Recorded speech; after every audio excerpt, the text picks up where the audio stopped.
Hola, soy Amanda Cano, madre de Nicolás, un joven de 15 años con autismo que ha transformado mi vida. Mi hobby es conversar, me encanta escuchar y contar historias. Y yo soy María Elena San Pedro, psicóloga, especialista en niños. Trabajo hace 40 años con personas del espectro del autismo y sus familias. El objetivo de este podcast es mitigar el sentimiento de soledad y confusión que atravesamos tantas familias con un hijo con TEA, compartiendo nuestras experiencias y reflexiones. No pretendemos ofrecer apoyos profesionales o terapéuticos, pero esperamos que nuestras tertulias sirvan como motivación o soporte para muchos padres. Nos encanta que puedan escucharnos. Bienvenidos. Vamos a hablar del control de esfínteres, que es un tema que le interesa a muchas familias porque cuando ya ellos lo adquieren, evidentemente se agilizan las cosas, yo diría que se mejora la calidad de vida. ¿Cómo te fue a ti con este tema del control de esfínteres con Nico? Pues ve, en realidad bien. O sea, como que el desarrollo fue común y corriente, de acuerdo como a lo que se esperaba en la edad. La única diferencia es que cuando tenía 5 años perdió el control de esfínteres, viendo que pues lo había adquirido como desde el año y medio y todavía ha sido muy bien. Es como la única novedad. Pero sí tengo la inquietud de si es eso un síntoma de autismo, el no adquirir el control de esfínteres a tiempo. Yo diría que no es un síntoma de autismo, ¿sí? No es que eso sea un signo de alarma. Pues yo he conocido niños con autismo pequeños que unos lo adquirieron a la edad esperada y otros que puede que se demoran, no tengan algunas diferencias. Entonces, no es exactamente un síntoma ni un signo, pero sí, como digo, puede que existan diferencias con los demás niños. ¿Y cómo se da el proceso en un niño neurotípico? Pues ve, habitualmente alrededor de los 2 años ya se supone que están como ya maduros neurológicamente para empezar ese control. Entonces lo que se va haciendo es unas aproximaciones a sentarlo, acostumbrarlos a la taza, a sentarlos como en las horas más probables y mucho elogio por el hecho de que lo hicieron allí. Entonces es algo que se da más o menos rápido, pues entre hacer pipí, ¿cierto? Luego hacer popó, y por último hacer en la noche, ¿cierto? Y por último, también ya ellos tener la autonomía de ir solitos y más adelante ya limpiarse solos. Pero sabes qué, eso me hace acordar que así fue con Nicolás. O sea, ya escuchándote, yo me acuerdo que era como dejarlo sin pañal. De hecho, sí, tenía año y medio. Entonces era dejarlo sin pañal, llevarlo como uno ya sabía más, o sea, uno registraba como cada cuánto hacía, entonces como que anticiparse. Y lo sentábamos y eso, mejor dicho, era una fiesta impresionante. Apenas hacía el chichi pues ahí en la vacinilla y bueno. Pero entonces no sé si será porque en ese momento no teníamos ni siquiera la sospecha de que tuviera autismo, que se nos facilitó y como que no le pusimos mayor misterio, pues, o en realidad cuáles dificultades adicionales se presentan en el autismo. Sí, mira, pues primero en el caso de ustedes, pues probablemente es eso, o sea, es que no todos van a tener dificultad. Entonces, bueno, qué rico que lo lograron fácilmente. ¿Qué diferencias he encontrado yo en chicos con autismo para el control de esfínteres? Algunos, digamos que se demoran mucho más en usar cómodamente el sanitario, en sentirse cómodos al usar el sanitario, entonces rechazan el hacerlo allí y puede que lo hagan en otros lugares. Otros adquieren algo que es bien difícil, que es la dependencia del pañal. O sea que ya solo se sienten seguros y tranquilos teniendo el pañal puesto y de hecho ya puede que lleguen a los 5 o 6 años e incluso si están un ratico sin pañal, lo piden para poder evacuar o para poder orinar. Ja. Eso es lo que llamamos pues la dependencia del pañal, que es bien complicada. Otros puede que le tengan temor o rechazo a ciertos sanitarios, entonces solo utilizan uno en específico, ¿cierto? O sea, no generalizan. Ajá. Otros es que básicamente se demoraron mucho en iniciar ese proceso y entonces es como si ni siquiera la familia se hubiera propuesto, entonces no hay como ese inicio de ese entrenamiento. Y tenemos algunos que lo que tienen es lo que tú dices, pues como que empiezan a tener un retroceso o empiezan a tener por ejemplo, lo que llamamos una encopresis, y es que retienen, ¿cierto? Y ya se genera pues una situación mucho más complicada. ¿Sabes qué? Que ahora que mencionas lo de encopresis, a mí me parece un nombre súper raro. Yo lo reconozco porque justamente a Nicolás le dio por la misma época que perdió el control de esfínteres. Porque en realidad lo que le ocurrió a Nicolás cuando tenía 5 años es que empezó a tener como unos altos niveles de ansiedad. Y fue como en la época que intentamos la educación regular, que como que se mezcló todo. Yo en diferentes episodios les he contado que había trastorno de sueño, con toda esta ansiedad que se aumentó. Entonces empieza a ocurrir que se empezó a orinar en todas partes y nosotros pues cargando ropa, lo que nunca, y él con 5 añitos y nosotros cargando en el morral el poco de ropa porque en cualquier momento tocaba estarlo cambiando. Entonces ustedes nos enseñaron pues que eso se llama enuresis, ¿cierto? Enuresis secundaria. Y por la misma época también empezó a tener un estreñimiento impresionante y tuvimos que empezar tratamiento con gastroenteróloga pediatra y no sé qué, y ya ella fue la que nos explicó que es que a él lo que le estaba ocurriendo era que le daba encopresis. Te digo que ahorita me suena familiar, pero en ese momento era como, ¿qué? ¿Qué es eso? Y era que lo que le entendió, lo que recuerdo es que él hacía fuerza para apretar, o sea, no para que saliera, sino para que no saliera. Y se iba acumulando pues la materia fecal allí y eso genera una cantidad de malestares que fueron pues para nosotros muy difíciles de manejar y Nicolás realmente estuvo sufriendo por eso porque estuvo enfermo. Claro. Entonces, no sé si en este tema de la evacuación, el estreñimiento, ¿eso será muy propio sí del autismo o es común? Ve, yo diría que el estreñimiento tiende a ser muy frecuente en el autismo, no como que esté considerado todavía un signo o un síntoma, pero sí, pues en general, todo lo que son temas gastrointestinales, sabemos que son más frecuentes en ellos. Y pues una parte de la explicación tiene que ver como con la dieta, que ya sabemos, creo que hemos hablado de eso y después algún día hablaremos más en extensión de su rechazo a muchas frutas y verduras. Ajá.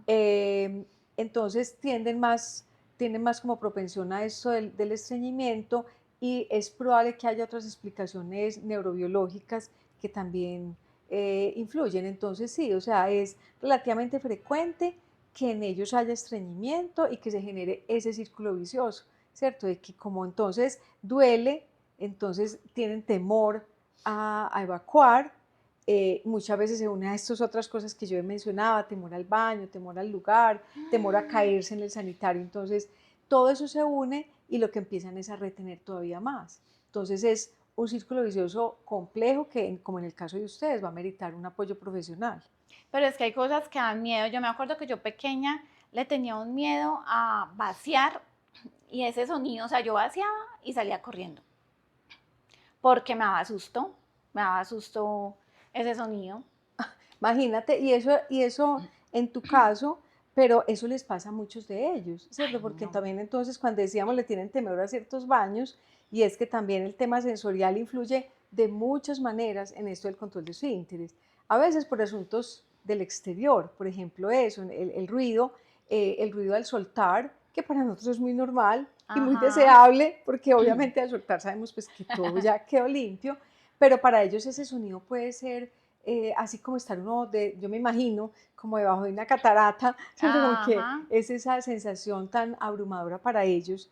Entonces, para algunos, o por ejemplo en baños públicos, que el ruido puede ser más fuerte, o el ruido del secador de manos que es tan estridente. Entonces, claro, o sea, hay toda una serie de elementos sensoriales externos, pero también están los internos, porque es la dificultad a veces como para descifrar o para entender esas sensaciones dentro del organismo. Entonces todo eso pues les dificulta el proceso. ¿Y por qué se da que a veces tengan accidentes esporádicos o que en la noche como que se pierda por épocas el control de esfínteres, o lo que le ocurrió a Nicolás, que como de un momento a otro empezó a orinarse en todas partes y eso fue un periodo como de 6 meses, que en el caso de él luego entendimos que fue un tema muy de ansiedad y también jugaba ahí algo sensorial con la sensación de estar mojado y tuvimos pues que trabajarlo muy específicamente, pero ¿por qué se puede dar eso? Mira, es que de nuevo pueden haber muchas explicaciones. La ansiedad que tú mencionas puede ser muy común y no solo en niños con autismo. Es que finalmente muchas de las cosas que hablamos acá es porque pues, estamos trabajando con autismo, y tú tienes un hijo con autismo, pero eso le aplica a muchos niños. Entonces, épocas de temor, épocas de, por ejemplo, a veces de transiciones para etapas nuevas de la vida, puede a los ojos de los adultos eso no ser ningún motivo grave, pero para un niño eso puede ser una fuente de ansiedad. Ir a un lugar nuevo, cambiar de colegio, cambios de los cuidadores, estrés familiar, pueden haber fuentes de estrés que estén influyendo. Como pueden haber las causas comunes y corrientes de que esté haciendo mucho frío, de que se está descobijando, entonces el cambio de temperatura influya, pues eso es como lo primerito que uno debe revisar, como lo más sencillo, pero en nuestros chicos que tienen un factor de riesgo de epilepsia mayor que el de otros niños, sí se debería también analizar, sobre todo que hay casos donde ya venían muy bien, o sea, estaban muy controlados, y si se nota que es como que en cierta hora de la noche, como que coincide, o que a veces coincide con que lo oímos como un sonido, una especie de, pues, o grito, o sonido particular, puede ser, no podríamos descartar que en algunos casos incluso sea epilepsia. Ay, pero entonces, si hay, digamos, tantas diferencias, ¿existen algún tipo de estrategias o apoyos específicos que se les pueda brindar a estas personas con autismo? Mira, pues es que, a ver, yo creo que es un poco las mismas medidas que hay que tener en cuenta con todos los niños y de hecho también con los que presentan dificultades en esos procesos, pero claro, vamos a mirarlas más específicamente con ellos. Mm, a ver, primero que todo, yo creo que en los papás habría que tener esa claridad de que le pueden enseñar, que no vayan a dilatar porque el niño no va a dar la señal por sí mismo. Sí, el niño no va a decir, mami, yo quiero que ya me enseñes, yo ya quiero ser un niño grande. No, o sea, eso no va a ocurrir. Y como ellos son de rutinas, ellos son tan rutinarios, entonces, si la idea no parte del adulto, va a ser muy difícil, como digo, que se logre. Y sabes que me da a mí la sensación, por cosas que he conversado con algunas familias, que en la medida que van siendo más grandes es como más difícil. Claro. O sea, como que si no alcanzan a lograrlo pequeños, luego es mucho peor. Claro. Mira que en un niño de 2 años, si arrancamos el proceso, y con Nico sucedió así, inclusive antes de los dos se lo empezaron. Mira que si uno hace bien el proceso, pues se puede tomar al menos de que ya dejen el pañal y que en el día estén yendo al baño, ¿sí? Que asocien que es allí donde se hace todo, se orina y se tienen las deposiciones, se hacen las deposiciones, eso se puede lograr. Yo diría que máximo en 6 meses, o sea, en el proceso que puede durar desde 1 mes, 2 meses, 3 meses, máximo 6. Como digo, ya después serán las otras etapas de la total autonomía, incluso Pero en el es baño. que, ¿sabes qué? Me acabo de acordar que, por ejemplo, el Nicolás de noche no fue a los 2 años. Ah, no, claro. O sea, el tema de noche sí se demoró demoró. bastantico. Incluso, no, es que bastante. Él durmió con pañal, tal vez por hasta los 4 años, porque era súper orinón, o sea, De noche. de noche. Claro, entonces mira, por eso digo, creo que lo primero es tener la convicción de que le podemos enseñar en el día. Ajá. Pero entonces a mí me ha pasado algo con los papás, y es que cuando ya empiezan a ir al baño en el día, los papás se quejan, pero él todavía no avisa, pero él todavía no va solo.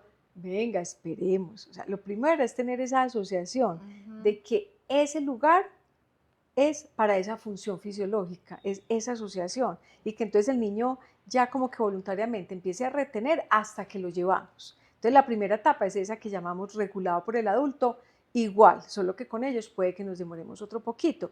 Pero entonces veníamos hablando del tema de la edad, que cuando son más grandes es más difícil, y por eso yo digo, los papás se tienen que convencer de que se pueden iniciar. Sí, hay papás que a mí me ha tocado empezar con ellos el trabajo de 5 o 6 años y no le habían enseñado, y yo muchas veces digo, esto se nos va a demorar más de un año probablemente, y, oh sorpresa, se ponen consistentes en el proceso y puede que también lo logren muy rápido. Ajá. Otros puede que se demoren más y claro, a mayor edad más complicación. Entonces, bueno, si me preguntabas cómo ayudarles, yo digo, primero es eso, es tener la convicción de que a menos que tengan una enfermedad en la vejiga que te digo es muy rara, Ajá. muy rara, y como ellos difícilmente van a tener pues como una dificultad también, digamos, en la sensación, o sea, no son, no tienen una parálisis ni nada de eso, pues yo diría que en general todos pueden arrancar. Entonces, lo primero es eso, o sea, tengamos la convicción de que pueden arrancar, de que se les puede enseñar. Uh-huh. Eso es lo primero. Segundo, pienso que, o lo que hemos visto, es que es demasiado importante que existan unas rutinas regulares para el niño en cuanto a alimentación, en cuanto a bebida, o sea, en unos horarios, o sea, no que esté en libre demanda los niños que comen lo que quieren a la hora que quieren, toman lo que quieren a la hora que quieran, también es muy difícil lograr ese control. Entonces, tener una regularidad en los momentos de la alimentación y en la cantidad de comida y en los tipos de comida y tener una comida, llamémoslo, equilibrada en términos, pues, idealmente de tener fibra, de tener frutas, de tener de todo y no de mucho de un solo tipo de alimento, eso va a facilitar la digestión. Y que las bebidas también sean más o menos en cantidad proporcionada a lo largo del día y en unos horarios más o menos fijos, también va a facilitar esta enseñanza. Ajá. Entonces, hay que ayudarles de esa manera también. Con ese tema de las bebidas, a nosotros nos tocó para la noche estar muy atentos porque, claro, orinaba impresionante, pero es que le dábamos agua desmedidamente y nos demoramos mucho para caer en cuenta y empezar a regular los horarios y hasta tal hora el último vasito de agua y no sé qué, y ahí fue que ya empezamos a lograrlo en la noche. Exactamente, entonces los famosos horarios regulares y evitar pues como la libre demanda, ahí va a ser necesario. Ay, que es que a veces les da mucha sed, sí, es entendible, pero entonces tratemos de darle menos cantidad ya en otros horarios. Lo ideal sería que no recibieran nada de líquido, por ejemplo, 2 horas antes de acostarse, ¿cierto? Entonces, si le da demasiada sed, bueno, yo les digo, pónganle una copita de esas delgaditas, como de shot, para que tengan la sensación pues de que se están tomando un vasito, pero fue mucha menos cantidad. Ajá. Pero bueno, entonces otro tema es ese de tener unos horarios regulares. El otro asunto es hacer lo que sea para disminuir el estreñimiento. O sea, si un niño tiene estreñimiento, no podemos empezar el proceso. La primera ayuda sería resolver ese estreñimiento, ¿cierto? Porque mientras esa deposición sea dolorosa, va a ser mucho más complicado empezar. O él se va a sentar, va a hacer inclusive la simulación de que está haciendo fuerza, pero es lo que tú dices, casi que la fuerza es al revés. Ajá. Para retener. Entonces, la evacuación tiene que ser fácil. Entonces, eso nos va a implicar muchas veces todo un trabajo nutricional o el apoyo del pediatra, porque hay ciertos laxantes que deben ser prescritos por el pediatra, porque eso no es de que yo voy, me compro cualquier laxante que me den en la farmacia, entonces ya después puede ser que sea lo contrario, le dé mucha diarrea, entonces le damos otro medicamento para evitar la diarrea. No, o sea, hay que manejarlo con un pediatra que sepa de eso, pero si hay estreñimiento hay que resolverlo. A nosotros, como ese estreñimiento se volvió en copresis, y que lo más angustiante era que fue a los 5 años, cuando ya teníamos chuleado el tema esfínteres, pues fue más estresante para mí. Y ver a Nicolás enfermo, él se escondía por allá como en un rinconcito, apretar. Entonces ya nos tocó observar mucho para ver qué era lo que pasaba, ¿cierto? Ya y todo fue con acompañamiento de gastroenteróloga pediatra. Así entonces fue con medicación, con ciertas cosas y con alimentación. O sea, incluso con aproximaciones sucesivas y tenerle que poner en la agenda, por ejemplo, en dibujitos, en imágenes, mañana no vas al colegio, mañana te quedas en la casa tranquilo porque vas a hacer popó. Pues todo un día concentrados en que iba a hacer popó.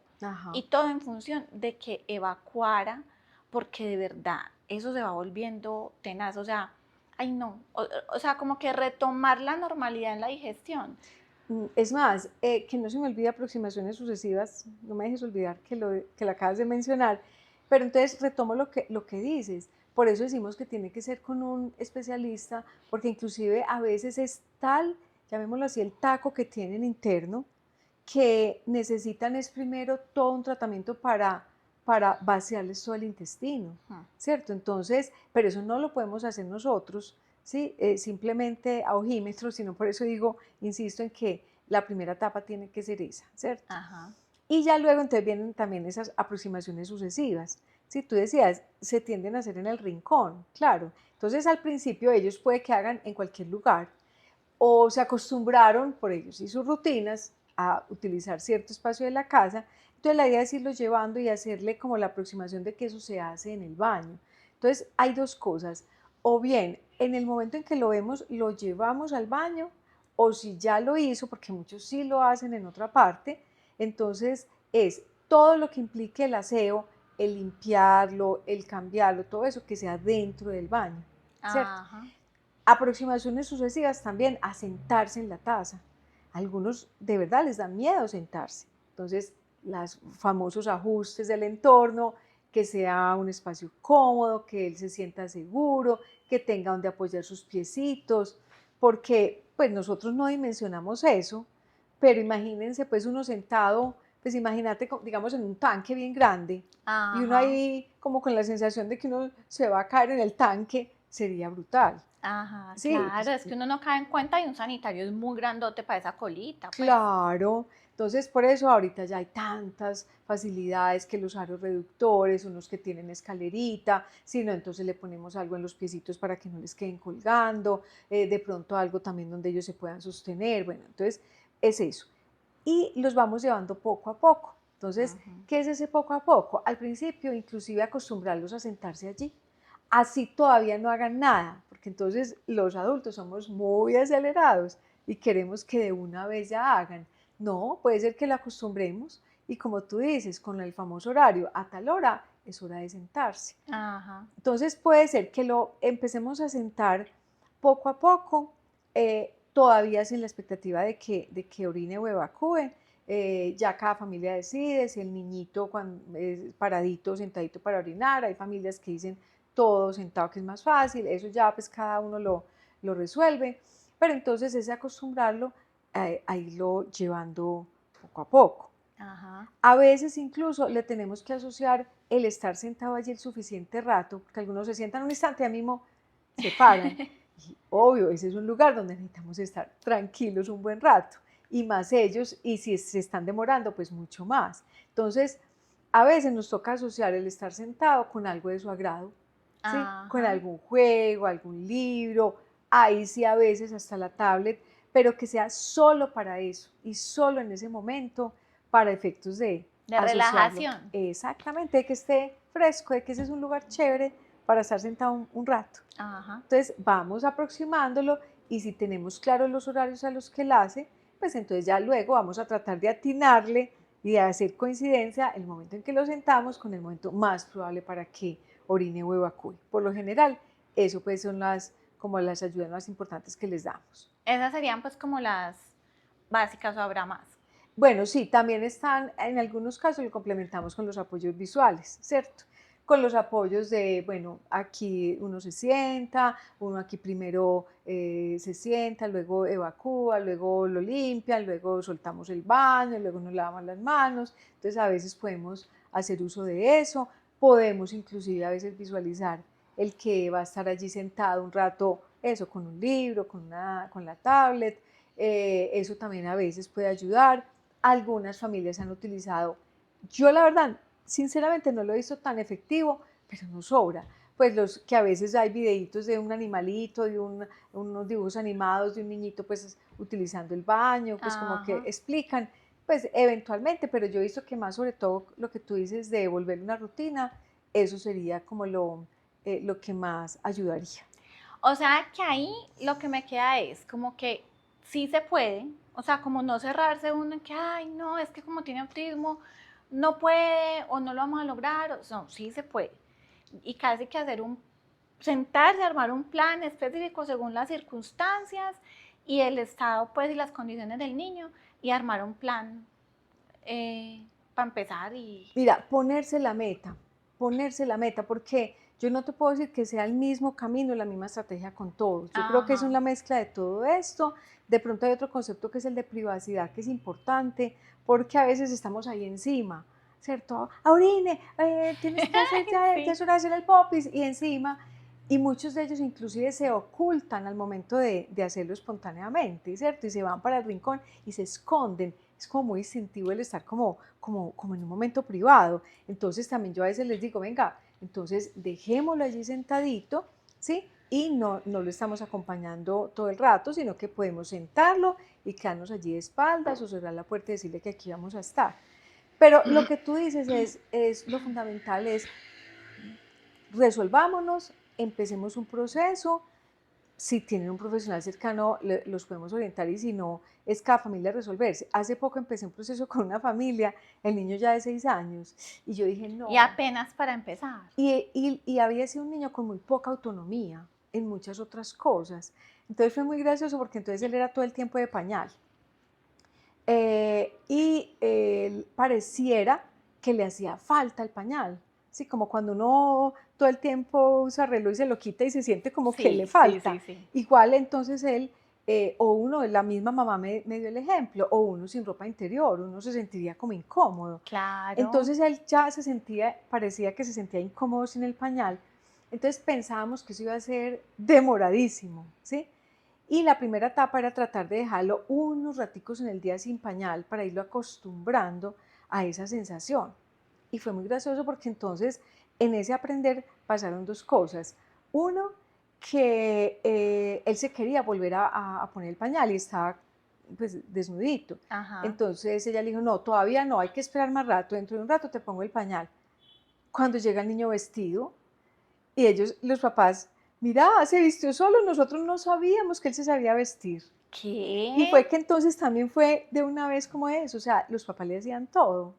¿Cierto? Entonces, ¿cómo fue descubrir que él sí podía hacer ciertas cosas por sí mismo? Ay, sí, y segundo, como dicen los futbolistas, toca es que el profe les dé la oportunidad y la confianza. Total. Pero ahí el mismo niño les demostró que podía. Y segundo, con él, pues es que uno con cada niño aprende algo nuevo. Fue muy gracioso porque entonces un día como que alguien, pues le mostraron que ni el papá ni la mamá tenía pañal, y él como que empezó a todo el mundo a preguntarle si tenía pañal, y que él era muerto de la risa, y eso fue un proceso que se logró en un mes. No fue sino como empezar y convencerse de que sí se podía, e ir encontrándole a cada niño como su ruta. Sí, el mensaje es arrancar, punto. Exactamente. Igual tener claro por dónde puede, ¿cierto? Sí, yo pienso pues que el caso extremo podrá ser de algunos que ya llegan demasiado grandes y que no lo logran, pues que generan esa dependencia del pañal, y yo ahí pues he dicho, llegará en esos casos en los que le digamos al niño, mira, listo, entonces tú entras solo al baño, pero tú lo haces todo solo, esa es ya tu privacidad, igual que si un adulto necesita pañal, hace todo solito, ¿cierto? En el baño, desde que motrizmente pueda, ¿cierto? Entonces yo creo que llegará algún caso en que tenga que ser llegar hasta allá, pero yo creo que en la mayoría sí es cuestión de convencernos de que podemos y hacerlo sistemático. No, súper, yo creo pues que con esto ya nos queda claro, ojalá sea una guía pues para los que aún tienen ese temor, porque es que yo me acuerdo que si a mí me dio temor cuando ya lo he adquirido y volver a retomar, pues si es apenas de primera vez con un niño de 5 años o más, tremendo. Entonces, nada. Bueno, ya para cerrar, pero me estoy acordando de lo que tú mencionaste, Nicolás, que también si hay otro motivo que, por ejemplo, esté generando ese temor, o sea, que esté ansioso por algo, entonces que no lo perdamos de vista, porque ahí no sería un proceso de entrenamiento en control de esfínteres, que ya lo tenía, sino más bien que sería revisar también esas fuentes de ansiedad y también entonces trabajar sobre eso, para que él se sienta más seguro. Así es. Bueno, entonces esperamos pues que lo apliquen y que tengan muy buenas noticias pronto. ¡Chao!